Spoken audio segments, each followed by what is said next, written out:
Hello, എല്ലാവർക്കും എൻ്റെ YouTube വീഡിയോയിലേക്ക് സ്വാഗതം. അപ്പോൾ വൈകിയാണ് കേട്ടോ. അപ്പോൾ കുറച്ചായിട്ട് വൈകിയാണ് കേട്ടോ ഞാൻ എണീക്കുന്നത്. വേഗം എണീറ്റ് കുളിച്ച് വേഗം അടുക്കളയിൽ വന്നു. ചോറിനുള്ള വെള്ളമൊക്കെ വെക്കുകയാണ്. അപ്പോഴത്തേക്ക് അമ്മ എണീറ്റ് മുറ്റമൊക്കെ അടിച്ച് വെള്ളമൊക്കെ തെളിച്ച് വിടുന്നുണ്ട് കേട്ടോ. എനിക്ക് ആ പണിയൊക്കെ കുറവാണ്. പിന്നെ ഞാൻ വേഗം വന്ന് കോലമൊക്കെ ഇടുകയാണ്. ഒരുപാടൊന്നും കോലോട് അറിയില്ല, അറിയുന്ന പോലെ ഇങ്ങനെ ഇടുകയാണ് കേട്ടോ. പിന്നെ വിളക്ക് തെളിയിക്കാൻ വേണ്ടി പൂവൊക്കെ പറിക്കുകയാണേ. കുറേ ചെടികൾ വെട്ടിയ കാരണം പൂവൊക്കെ കമ്മിയായി കേട്ടോ. ഇനി അതൊക്കെ ഒന്ന് തുള്ളിരിടുന്നേ ഉള്ളൂ. അതിൻ്റെ ഇടയിൽ ഇതാ കുട്ടു എൻ്റെ പിന്നാലെ ഇങ്ങനെ ഓടി വരുന്നുണ്ട് കേട്ടോ. അതിന് കിട്ടണ വരെ അവിടെ തന്നെ ഇരിക്കേ. ഞാൻ വിളക്കൊക്കെ തെളിയിച്ചു. മുൻപൊക്കെ കുറച്ച് നേരത്തെ എണീറ്റതാട്ടോ. ഇപ്പം എന്താണെന്നറിയില്ല, അലാം അടിക്കുന്നുണ്ട്. അതിങ്ങനെ അടിക്കുമ്പോൾ ഓഫ് ചെയ്യുക കിടക്കുക അങ്ങനെ 6 മണി കഴിയുന്നുണ്ട് കേട്ടോ. പിന്നെ അമ്മ ചായ കുടിച്ചു. ഇനി ഞാൻ മാത്രമേ ചായ കുടിക്കാനുള്ളൂ. ഹസ്ബൻഡും കുട്ടികളൊന്നും ചായ കാപ്പി പാലൊന്നും കുടിക്കില്ല കേട്ടോ. അപ്പം ഞങ്ങൾക്ക് രണ്ട് പേർക്ക് മാത്രമായിട്ടാണ് പാല് വാങ്ങുന്നത്. പിന്നെ ചോറൊക്കെ നല്ലോണം വെന്ത് വന്നിട്ടുണ്ട്. നമുക്കൊന്ന് വാർത്തെടുക്കാം. പിന്നെ വൻപയറാണ് കേട്ടോ. നല്ല എന്താ പറയുന്ന നല്ല പയർ അതിലുണ്ടായിരുന്നു കേട്ടോ, അങ്ങനെ തൊലിച്ച് വരുന്നത്. അപ്പം ഞാനത് ഇന്നലെ കണ്ടപ്പോൾ അതൊന്ന് വാങ്ങിയതാണ്.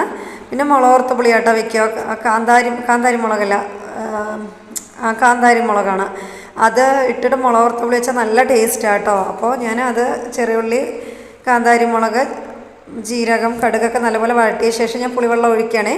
ഇങ്ങനെ ഒരു 10 മിനിറ്റ് ഒന്നും തിളയ്ക്കണം കേട്ടോ. അപ്പോൾ മുളകിൻ്റെ ടേസ്റ്റൊക്കെ ഇങ്ങനെ ഇറങ്ങി വരുമ്പോൾ നമുക്ക് ഒരു കിണ്ണം ചോറുണ്ടാകും മുളക് പുളിക്കിട്ടോ. അത്ര ടേസ്റ്റാണേ. ഒന്ന് ഉണ്ടാക്കി നോക്കൂ. പിന്നെ ഞാൻ രാവിലെ നൂലുപുട്ടാണ് കേട്ടോ ഉണ്ടാക്കുന്നത്. ഒരു 2-3 ദിവസമായി ഞാൻ അരിമാവൊന്നുമില്ല. എപ്പോഴും ഇഡ്ഡലി ദോശയും വേണ്ട, അവർ കുറച്ച് ഞാൻ ഗ്യാപ്പ് വിടും കേട്ടോ. പിന്നെ നൂലുപുട്ടൊക്കെ ഞാൻ ആക്കി വെച്ചിട്ടുണ്ട്. അപ്പോഴത്തേക്കും അച്ചു വന്നിട്ട് ബെൽറ്റൊക്കെ ഇടണം. അമ്മ വേഗം സമയം പോയി എന്ന് പറയുന്നുണ്ട്. ഓൾറെഡി ലേറ്റ് ആയിട്ടുണ്ട് കേട്ടോ. പിന്നെ ഞാൻ ഇപ്പുറത്തെ അടുപ്പിൽ വന്നിട്ട് കടുക് വറക്കണം കേട്ടോ. അപ്പോൾ പച്ചമുളക് രണ്ടെണ്ണയൊക്കെ ഉണ്ടായിരുന്നുള്ളൂ. പിന്നെ അതിന് ശേഷം ഞാൻ മുളക് പൊടി കേട്ടോ ഇട്ടത്. അപ്പോഴൊന്നും കൂടി നമുക്ക് എരിവ് കിട്ടുള്ളൂ, ഇല്ലെങ്കിൽ എരിവ് ഉണ്ടാവില്ലേ. പിന്നെ ഞാൻ വേഗം നൂലിപ്പിട്ടൊക്കെ ആയി വന്നിട്ടുണ്ട്. എടുത്ത് മക്കൾക്ക് കൊടുക്കുകയാണ് കേട്ടോ. ഞാൻ കടയിലത്തെ അരിപ്പൊടിയിലാണ് ഞാൻ ഉണ്ടാക്കുന്നത്. വീട്ടിൽ പൊടിച്ചൊന്നും വെച്ചിട്ടില്ല. അപ്പോഴത്തേക്ക് മോൻ വന്നിട്ട് ഞാൻ അമ്മടത്രയായി പറയണം കേട്ടോ, 2 പേരും കൂടെ. പിന്നെ അച്ഛനൊന്നെങ്കിൽ നേരത്തെ പോയിട്ടോ, അവന് സമയമായി. പിന്നെ ഞാനാണ് കേട്ടോ കൊണ്ടുവിട്ടത്. അവന് പതുക്കെ അവിടെ ഇരുന്ന് സോക്സൊക്കെ ഇടുന്നേ ഉള്ളൂ. പിന്നെ അവനെ പറഞ്ഞയച്ചിട്ട് വരുമ്പോഴേക്കും ഉപ്പേരിയൊക്കെ ആയിട്ടുണ്ട്. പിന്നെ ഇവൻ എന്തോ പാൻറ്റിലായി പറഞ്ഞ് ഞാൻ തുടച്ചു കൊടുക്കുകയാണേ. അപ്പോൾ ഞാനാണ് എനിക്ക് സ്കൂൾ വരെ കൊണ്ടുവിടുന്നത് കേട്ടോ.